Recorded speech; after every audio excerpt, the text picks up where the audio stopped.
Hey everyone, I'm Gustavo, content marketing strategist here at COZ. Today I'm going to walk you through the native migration from Neo Legacy to N3. This process is now fully built into the wallet, no external tool, just a few clicks and you're done.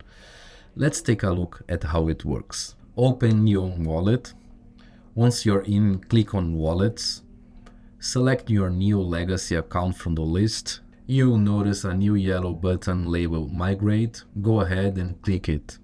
On the next screen, review your address details and the amount you receive after fees. If everything looks good, click Migrate Now. The migrate is usually quick. You can monitor the progress on the right side. Let's click on View Status. If you click on Migration, you'll be taken to a new tab for full transaction details. Now let's head back to Neon.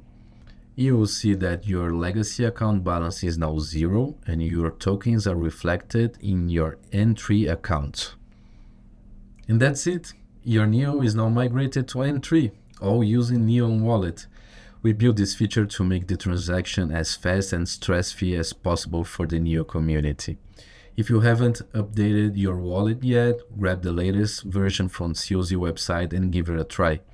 Thanks for watching and stay tuned, there's a lot more coming.